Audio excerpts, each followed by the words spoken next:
તો અમદાવાદમાં 3 જાન્યુઆરીથી શરૂ થશે ફ્લાવર શો, એટલે કે આવતીકાલથી ફ્લાવર શોની શરૂઆત થવાની છે। સીએમ ભૂપેન્દ્રભાઈ પટેલના હસ્તે ફ્લાવર શોને ખુલ્લો મુકાશે।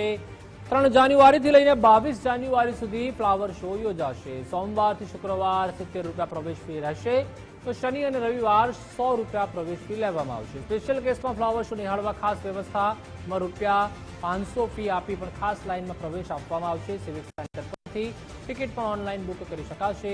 2013થી કરાઈ રહ્યું છે ફ્લાવર શોનું આયોજન। 2024માં 20 લાખથી વધુ લોકોએ લીધી હતી ફ્લાવર શોની મુલાકાત અને અલગ અલગ સ્કલ્પચર પણ તૈયાર કરવામાં આવ્યા છે। ભારતની વિકાસની થીમ પર સ્કલ્પચર તૈયાર કરાયા છે। માનનીય ગુજરાતના મુખ્યમંત્રી શ્રી ભૂપેન્દ્રભાઈ પટેલજીના વરદ હસ્તે આવતીકાલે ફ્લાવર શોનો શુભારંભ કરવામાં આવશે। આ ફ્લાવર શો 2025 આમાં અનેક નવી પ્રતિકૃતિઓ અને સંસ્કૃતિ અને પ્રકૃતિ પ્રેમની વિચારોનું પ્રદર્શન છે। એની સાથે સાથે આ ફ્લાવર શોને 6 ભાગમાં વહેંચવામાં આવ્યો છે।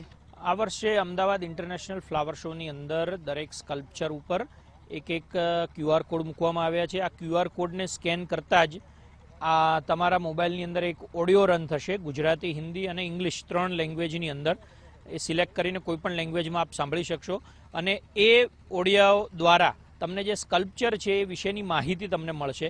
અમદાવાદમાં આવતીકાલથી ફ્લાવર શોનો શુભારંભ થવા જઈ ચૂક્યો છે। મહત્વનું છે કે આજે મેયર સહિતના જે કોર્પોરેશનના અધિકારીઓ છે તે આવી પહોંચ્યા હતા અને અમદાવાદમાં જે ઇન્ટરનેશનલ ફ્લાવર શો યોજાવાનો છે તે અંગે સમીક્ષા પણ કરવામાં આવી હતી। મહત્વનું છે કે ફ્લાવર શોમાં આ વર્ષે 150 કરતાં પણ વધારે જે ફૂલો છે, વિદેશી ફૂલો છે તે મંગાવવામાં આવ્યા છે। અલગ અલગ પ્રકારના જે વિદેશી જે ફૂલોથી અલગ અલગ પ્રકારના જે સ્કલ્પચરો છે તે તૈયાર કરવામાં આવ્યા છે। આ વખતે બાળકો માટે પણ અલગ જે સેક્શન છે તે બનાવવામાં આવ્યો છે, જેમાં ડોરેમોન, છોટા ભીમ જેવા કાર્ટૂન કેરેક્ટરથી સ્કલ્પચર બનાવવામાં આવશે। મહત્વનું છે કે વચ્ચે જ આ જે કમળ છે ભાજપનું તે પણ બનાવવામાં આવ્યું છે। મહત્વનું છે કે ગયા વર્ષે 2 લાખથી વધુ લોકોએ ફ્લાવર શોની મુલાકાત લીધી હતી, ત્યારે આ વર્ષે પણ સૌથી વધારે લોકો મુલાકાત લે, ગઈ સાલનો પણ રેકોર્ડ બ્રેક થાય તેવી આશા છે। આ વખતે QR કોડ નવો લગાડવામાં આવ્યો છે, જેમાં તમામ જે સ્કલ્પચરો છે તેની બહાર QR કોડ છે તે લગાડવામાં આવ્યો છે, એટલે કોઈ પણ જે મુલાકાતીઓ છે તે આ પોતાના ફોનમાં QR કોડ સ્કેન કરશે અને ત્યારબાદ ગુજરાતી, હિન્દી અને ઇંગ્લિશ એમ 3 લેંગ્વેજમાં તેને માહિતી પણ મળશે અને ફ્લાવર શોના જે રિવ્યૂ છે તે તેના મારફતે પણ આપી શકશે। આ પ્રકારે અલગ અલગ સ્કલ્પચરની બહાર જે QR કોડ છે તેનું આયોજન કરવામાં આવ્યું છે।